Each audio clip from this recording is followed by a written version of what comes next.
मंत्री होश में आओ, होश में आओ, होश में आओ। शिक्षकों का एक जगह स्थानांतरण करना होगा, करना होगा, करना होगा। जबरिया स्थानांतरण मुर्दाबाद। में पहले से शिक्षक छात्र अनुपात में शिक्षक थे, वहाँ भी जबरदस्ती शिक्षकों की बहाली कर ली।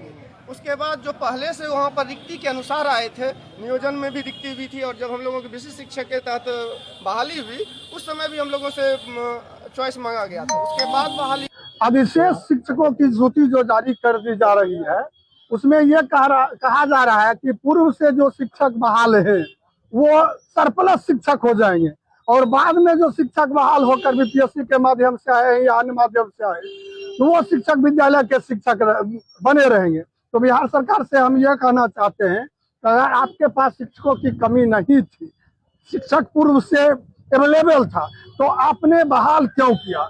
अगर जो पदाधिकारी शिक्षकों की बहाली किया है उस पदाधिकारी पर FIR किया जाए, उससे वसूली किया जाए कि सरप्लस शिक्षकों की बहाली क्यों की गई। स्पेसिफिक बहाली की है 6 to 8 में, उसमें गणित, विज्ञान, उसके बाद सामाजिक विज्ञान, संस्कृत, अंग्रेजी, हिंदी के।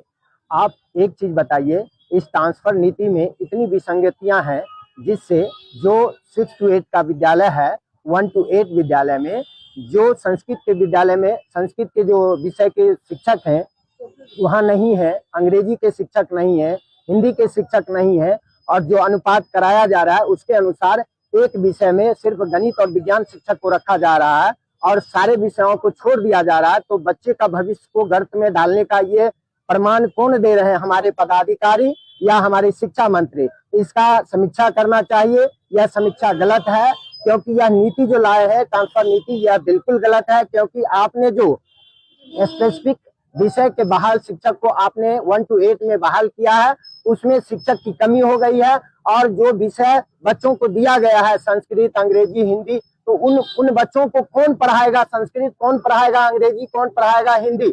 हमें ये जवाब दे सरकार।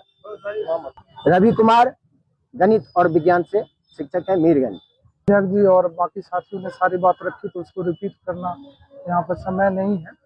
एक कंसर्न है कि पूरे बिहार में जितने लोगों से बात हो रही मेरी, पूरे बिहार में जितने भी उर्दू शिक्षक हैं खास करके उनको सरप्लस की श्रेणी में रखा गया। इसमें जहाँ तक मेरी समझ है कि भाषा में एक शिक्षक रखना है तो भाषा में कोई आ गए तो वही सरप्लस हो गए। मेरा मानना है खास करके ये सरकार जो अपनी संस्कृति के प्रति ज्यादा मतलब ये होना भी अच्छी बात है, तो मेरी मांग है कि जैसे कोई हिंदी के शिक्षक है, ये हो सकता है कि लेकिन संस्कृत में जो बहाल है वो हिंदी अच्छे से पढ़ा देंगे, इसमें कोई दिक्कत नहीं। लेकिन ये जरूरी नहीं है कि जो हिंदी पे बहाल है वो संस्कृत भी ठीक से पढ़ा पाएंगे। तो कम से कम संस्कृत और उर्दू ये दो ऐसे विषय हैं जिसमें हमको हर जगह एक यूनिट रखना चाहिए। आपके माध्यम से शिक्षा मंत्री महोदय से हम ये अनुरोध करना चाहते हैं। पूरे बिहार के खास करके उर्दू शिक्षकों को अचानक से सरप्लस कर दिया गया, क्योंकि भाषा में कोई अगर हिंदी में भी है तो वो सरप्लस आ रहा है, और सरप्लस में पहला तलवार जो है उर्दू शिक्षकों पे ही चला। तो इस पर ध्यान देने की जरूरत है। माननीय नीतीश कुमार के समय ये एक कमिटमेंट था उनका कि हर स्कूल में द्वितीय राजभाषा उर्दू का एक शिक्षक होगा, बच्चे हो या न हो। यहाँ अब ये स्थिति आ गई कि जहाँ उर्दू नोइंग बच्चे हैं वहां भी अब सरप्लस में आ गए। तो हम आपके माध्यम से माननीय शिक्षा मंत्री से हम अनुरोध करेंगे कि संस्कृत और उर्दू ये कम से कम हर विद्यालय में एक एक शिक्षक का तो होना हमारी अगली पीढ़ी तक इन भाषाओं को बचाने के लिए बहुत आवश्यक है।